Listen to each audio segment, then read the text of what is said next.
Bem, estamos de volta com o Argumento. Agora vamos conversar com Denis Paz Barreto.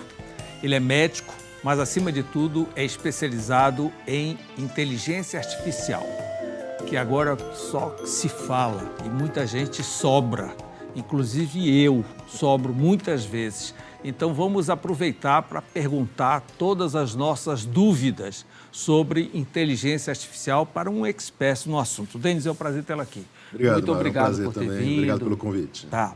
Daí aí, genericamente, inteligência artificial. Mauro, a inteligência artificial está na nossa vida já há muito tempo. Só que a gente não sabia que tinha esse nome. Por exemplo, quando a gente acessa a Netflix, ela sugere um filme para a gente, é uma inteligência artificial. Ela está aprendendo uma grande massa de dados com o nosso costume, vendo quem viu aquele mesmo filme, cruza num grande banco e recomenda. Tá, então na Amazon, por exemplo, também é a mesma coisa. Recomendação de livro, mesma coisa. iFood dando uma rota mais rápida para um motorista, também é uma coisa. Quando o Instagram sugere um amigo para você, o Waze, tudo isso é uma IA. Só que essa é uma IA que a gente chama de IA preditiva. Ela analisava uma grande massa de dados e te dava uma informação prevendo um comportamento. Eu li ontem algo interessante, quer dizer que a IA, ela pega os nossos dados que nós demos de graça para alguém, empacota e vem nos vender o mesmo dado nosso. É isso? É mais ou menos isso. Quem já faz isso há muito tempo é a Meta, né? Com o Facebook, com o Instagram. Todo aplicativo que a gente usa gratuitamente, o produto somos nós. Né? Nós damos todos os nossos dados. Eles vendem os nossos, que eles chamam de demographics, nossos dados sociodemográficos, para anunciantes. É por isso que quando... O que nós consumimos, onde nós vamos, o que nós fazemos, está tudo registrado. O sapato que a gente curtiu. Aí, quando você olha um sapato, você para na tela 3 segundos, já registra. O Mauro gostou daquele sapato, daquele óculos. O Mauro gostou. Começa a aparecer um monte de óculos para você. Como é que sabe que ele sabe que eu gosto de óculos? Você parou 3 segundos numa tela olhando um óculos, já marcou ali que é aquele cara que mora em Belém, que tem na faixa entre 50 e 60 anos, gosta de óculos. Quando um anunciante vai comprar esse anúncio, vai aparecer para você. Entendeu? E nós demos de graça isso. Pois é, nós demos de graça e a empresa já tem o que se chamava no passado a listagem do público que interessa. Isso. O mailing. O mailing, né? Lembra disso? Mailing, tinha que atualizar o mailing. E quem tinha o mailing estava bem na foto. Que comercializava esse mailing. Sim, já pensou? Hoje o mailing é digital, online e em tempo real. Né? Aí trazendo para a IA, o que acontece? A gente tem um marco da IA que foi 30 de novembro de 2022, quando a OpenAI, uma empresa que ninguém conhecia, lançou o ChatGPT. Né? E todo mundo começou a correr, entender o que é isso? E, cara, ele sabe tudo e adivinha tudo o que a gente fala, o que a gente faz, o que a gente quer. O que é isso? Eu digo assim, fazendo uma metáfora, que você falou assim, Daniel, não entendo nada, me dá uma dica como eu posso entender IA. Você imagina que a IA a gente chama de modelos de linguagem. Em inglês, LLM, Large Language Models, modelos de grande linguagem.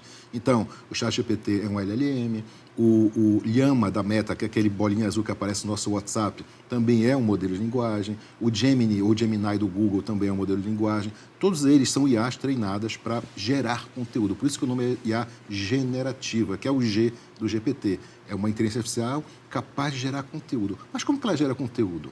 Como é que ela sabe de tudo isso? Ela soma todos os dados que já foram postos no decorrer do tempo. Isso, aí eu vou te contar o que foi feito. Aí deixa eu te fazer uma pergunta rapidinho aí. Se eu entro no site GPT, tem muita coisa certa a meu respeito, mas tem um detalhe lá que não está legal. Como é que eu vou corrigir isso? Eu posso colocar o certo na internet? Não, você não corrige. Talvez, porque na realidade o que aconteceu? É esse ponto que eu ia colocar para você. Você imagina o ChatGPT como um grande bibliotecário que leu todo o conteúdo produzido pela humanidade nos últimos 30 anos, que tudo que foi digitalizado. Então, ele leu Wikipedia, ele leu todo o site de artigos científicos, ele leu toda a biblioteca do Congresso americano, ele leu todas as revistas de medicina de artigos científicos. Os currículos látis Os currículos látis de todo mundo. Então, isso tudo foi, de alguma forma, extraído por empresas que, entre aspas, eu vou colocar aqui, roubaram esses dados, porque eles são porque públicos. Nós não autorizamos. A gente não autorizou e usou para treinar esse modelo de linguagem. E como é que ele treina isso? O modelo de linguagem, ele é um computador, e eu digo que ele é uma grande calculadora probabilística, uma calculadora que faz o cálculo da palavra mais provável para ele te dar numa resposta. Então, como é que ele faz isso? Então, se ele leu todo o conteúdo, ouviu todos os filmes do YouTube, ouviu todas as músicas disponíveis e leu todo o conteúdo digital da internet, ele não faz crítica de contexto.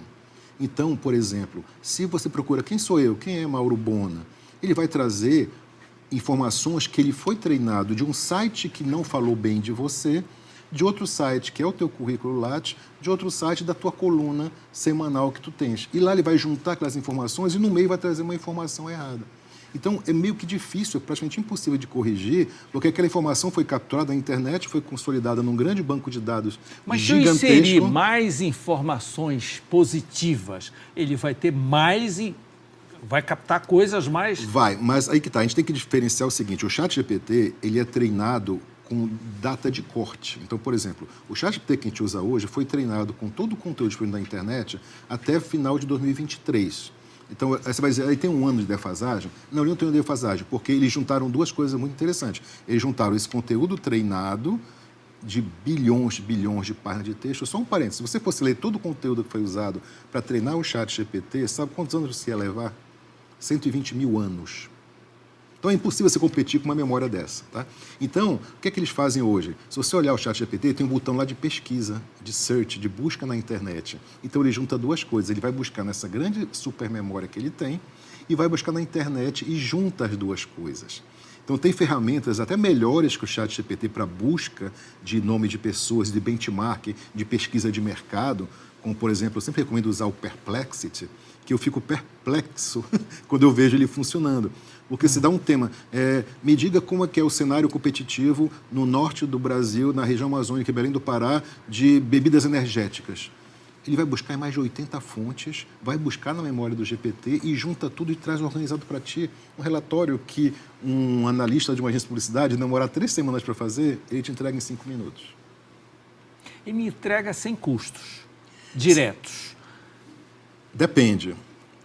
Isso é um caso também que tem acontecido muito. Pois é, ele entrega a informação genérica. Não, e não é se isso. eu quiser mais detalhe, eu terei que pagar. Em parte, sim. Mas o que acontece? Para você fazer uma consulta ao ChatGPT, você demanda um consumo de energia gigantesco. Tanto que hoje é um impacto, estão pensando numa questão de sustentabilidade mundial, a questão do uso de data centers de energia e de água para refrigerar essas máquinas gigantescas que processam muita informação. Então, eles dão para a gente limitações de palavras que você pode submeter. Você sabe que aí. isso é um grande potencial de Belém, né? Sim. Porque nós temos muita água e temos energia barata. E vamos ter agora a banda larga, né? Sim. Porque vem aí a fibra ótica que vai para Caiena, vai entrar aqui em função da COP. Isso, exatamente. Creio eu que seja o maior legado da COP aí. Sem dúvida, porque hoje todo o ponto de saída de internet do Brasil, fora Rio e São Paulo, sai por Fortaleza, né? Então, a água é necessária para o data center para refrigerar. E a energia para alimentar esses computadores. Então, por isso que o ChatGPT é gratuito até certo momento e ele limita pela quantidade de palavras ou de interações que você faz com ele. Chega uma hora, não sei se você usou o grátis ou o pago, no grátis fala assim, você esgotou hoje a sua quantidade de tokens, volte amanhã. Na hora que você paga, você está subsidiando o custo da energia do cara, ele te dá mais espaço para você interagir com ele. E como eu posso monetizar os meus dados? Por que eu dou de graça para o cara e o cara me vende depois a coisa processada? Eu dei os insumos, ele processou e me vende e eu compro. É verdade. Eu acho hoje a maneira de você monetizar o uso da IA é você aprender a usar essa ferramenta no seu dia a dia, no seu trabalho, para você ganhar em produtividade, não tentar cobrar deles. Existe hoje uma disputa legal na Europa e nos Estados Unidos, por exemplo, que como o ChatGPT especificamente arrancou informações da internet aberta, ela arrancou informações também do New York Times, arrancou informações de empresas privadas. E só que tiveram um custo violento para produzir. Só que ela botou numa balança e falou assim, eu vou fazer o seguinte, eu não vou negociar antes, eu vou negociar depois. Eu treino, lanço meu produto para reclamar, eu faço um acordo e divido a receita. É isso. Dessa forma, entendeu? Então, hoje, a ferramenta de IA com produtividade no nosso trabalho, ela é fantástica. Em qualquer área do conhecimento humano, ela vai ser útil e já está sendo e vai ser cada vez mais. Então, vamos lá para a sua origem de formação. Como é que você inclui a IA na medicina? Olha, a IA na medicina, ela está causando uma revolução, assim como em muitas áreas do conhecimento humano e das atividades humanas. Na medicina, especificamente, eu vejo ela atuando de uma maneira excepcional em pesquisa, em análise de volume de dados gigantesco que você não conseguiria analisar nem na sua própria vida e nem em outras 2 ou 3 vidas. E você consegue, por exemplo, o Google tem um programa chamado Google DeepMind, onde ele... Aquilo que os médicos faziam de ler os artigos científicos já era. Já era. A gente manda Não, eu acho o seguinte, os artigos eles necessitam ser produzidos ainda Sim, e validados por humanos. Sim. Mas hoje, você imagina isso que eu falei no início, um médico que conseguiu ler todos os artigos científicos de uma determinada doença ou área de atuação dele, e aí ele tem um problema, uma situação de uma doença, um paciente, e ele vai botar aquele caso para uma IA agêntica que é especializada só naquele tema, por exemplo, e vai trazer de volta insights para aquele médico, ou ideias ou sugestões de encaminhamento terapêutico, tratamento, que ele nunca tinha imaginado. Isso acontece no direito já hoje, acontece na medicina. Mas na medicina, por exemplo, tem essa questão de pesquisa de medicamentos. O Google DeepMind lançou o AlphaFold, que é uma plataforma para pesquisadores, que eles conseguiram mapear com IA todas as proteínas já conhecidas pela humanidade. E como os aminoácidos se colam ou se dobram, por isso que o nome é fold, eles se dobram para montar essa proteína. Dessa forma, você pode fazer simulações de remédios e criação de moléculas novas e medicamentos, tudo hoje numa plataforma de inteligência artificial. Ao mesmo tempo, como a IA ela é muito boa para identificar padrões, e tem casos, já tem cases fantásticos, de IA que foram usadas para treinar, por exemplo, tomografia de pulmão normal, tomografias normais de pulmão. E foi treinada com 50 a 100 mil imagens normais, coisa que nem o médico conseguia ver durante... Por que você usa o termo treinar? Ela foi programada? Não, porque ela é treinada. Ela é programada para receber um input, uma informação. Quer dizer, essa informação aqui, a partir de hoje, ela é correta. E eu vou te dar mais 100 mil imagens de tomografias de pulmão correta. A partir do momento que você é treinado, como um jogador de futebol vai treinar a cobrar falta, depois que ele aprende a cobrar falta, ele cobra a falta normalmente. Então, ele é treinado para identificar um padrão normal de uma tomografia. Aí, quando passa por uma imagem nele, uma tomografia com alguma lesão no pulmão, ele fala assim, opa, essa aqui está fora do meu padrão que eu fui treinado, eu vou dar para o médico laudar com maneira mais específica. Então, por exemplo, a radiologia é uma área que está sendo muito ajudada pela IA para ganhar produtividade. E hoje é uma realidade em Belém do Pará. As máquinas hoje de ressonância, por exemplo, de tomografia, elas já olham, passam por uma etapa que chama pré-laudo, onde a IA olha e fala assim, opa, isso aqui está estranho, vou deixar isso aqui para o médico olhar com mais cuidado. O entendeu? tempo que era considerado longo de várias doenças reduziu drasticamente. Com certeza. Tem um estudo que foi feito de análise de tomografia de pulmão, onde pediu para a IA analisar, olha, analisa o que tem problema e o que não tem. Aí ela separou o que não tinha problema. Dentro do que não tinha problema, o técnico pediu assim, o pesquisador falou assim, separe para mim algumas imagens que podem potencialmente evoluir para uma doença no futuro. Então, imagina, o médico teria dado um laudo que aquele paciente não tinha nenhuma doença e no futuro ia desenvolver. A IA já consegue separar, de alguma forma, ela consegue identificar padrões de uma maneira absurdamente perfeita, de prever, através de uma simples radiografia... Então, Denis, vai acabar aquele desnível regional que era muito comum. Sim. Na análise de dados médicos, né? Com certeza, Dr. Boeing, né? Você já tem isso. E já tem hoje, por exemplo, você imagina, nós temos vários hospitais regionais aqui no interior. Antigamente, não, eu preciso de várias opiniões, mandava para um amigo em São Paulo, para um amigo não sei aonde, isso aí... Tem um caso que foi publicado nos Estados Unidos de um pesquisador da OpenAI que a esposa dele apareceu com câncer de mama, um câncer muito agressivo.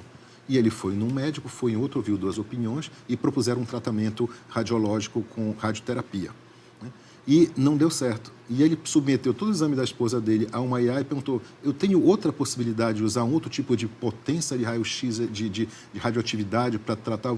E aí ela deu uma possibilidade de tratamento. Ele chamou os dois médicos, mais um outro terceiro, apresentou a proposta da IA, eles foram em cima e curou a esposa dele.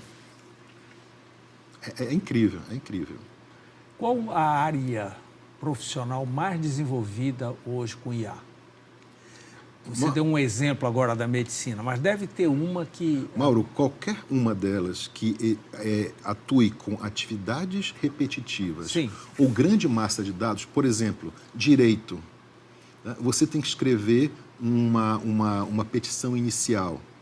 Você não conhece todas as jurisprudências. Você pode usar uma IA com o devido sigilo e com a devida ética, sem expor um dado para a IA do seu cliente. E eu tenho disponível algo devidamente pago, só especializado nisso. Você imagina uma IA que leu todas as constituições, viu todos os acórdãos do nosso Supremo, viu todas as como é que a gente chama da Receita Federal, todas aquelas... Declarações. Não, aquelas novas leis, regras tributárias, sim, que a gente não consegue acompanhar aqui.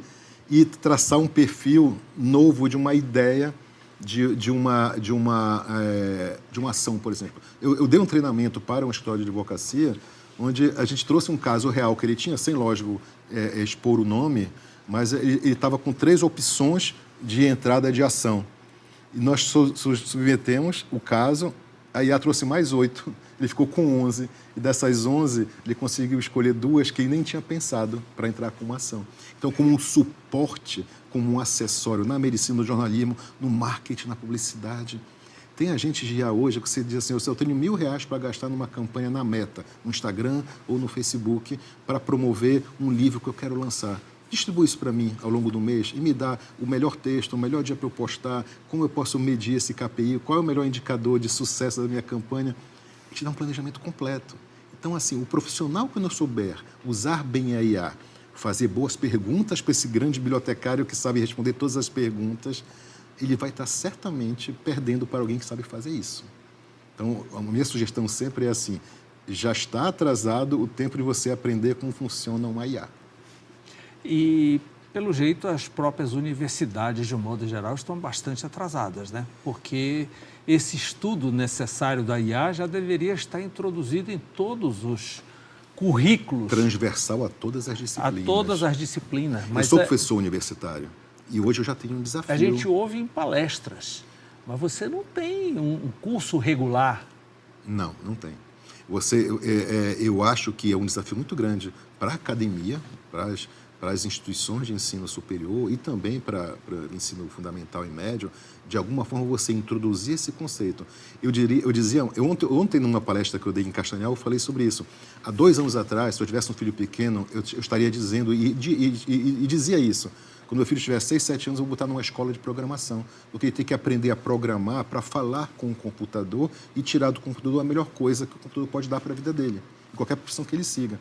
Hoje, sabe o que eu faço? O que eu falaria para um filho pequeno? Minha filha mais nova tem 22 anos. Vá ler livros, vá ler bastante, você ter repertório para conversar com a IA, porque o IA já entende a linguagem natural.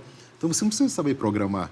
Você precisa fazer boas perguntas para obter boas respostas da IA para lhe ajudar na sua vida. Sim, quando a gente começou a estudar na universidade informática, a gente ainda andava com cartão perfurado, porque era o comando que se dava de entrada no computador. Então, eu digo, tenha repertório. Quem tem repertório não vai ser trapaceado por uma IA e vai ser alavancado. Nós, mais velhos, vamos chamar de 40 a mais, que lemos muitos livros na nossa vida, diferente dos jovens de geração Z, que tem pouco tempo e paciência para ler, não quer ler muito, ele pode ser atropelado pela IA. Eu vejo isso na academia. Eu sou professor universitário. Hoje, Mauro, eu estou voltando, por exemplo, a fazer prova oral. Porque antigamente você fazer um trabalho, no mínimo o aluno pesquisava no Google e juntava várias fontes lá para escrever alguma coisa. Hoje ele não precisa disso. Ele diz assim, me dá um trabalho sobre tal coisa. Sim. Vem pronto, ele nem leu o trabalho. Sim. Então, na hora que eu vou arguir ele e perguntar, eu vou ter certeza, pelo menos ele leu, estudou. Trabalho em equipe, o que está impresso, o que está escrito, não interessa. Você Exatamente. Tem que perguntar na hora, tem que ver a exposição. Exatamente. É um desafio, tanto para o aluno hoje, quanto para o professor. Como é que eu vou preparar hoje um conteúdo de boa qualidade se eu tenho um aluno que, de repente, pode estar com um dispositivo na mão dele ali, que sabe, entre aspas, mais do que eu ali? Como é que a gente equilibra essas forças? É um desafio muito grande para a academia. Professor Denis, muito obrigado por todas essas informações, sempre em cima do lance. Parabéns. De nada, e na evolução dela, corra aqui conosco, que é muito importante a gente sempre informar. Conte comigo sempre. É um prazer estar aqui com você sempre. Muito obrigado pela entrevista. Imagina. Obrigado pela sua companhia. Estaremos de volta na próxima segunda-feira, no mesmo horário. Até lá.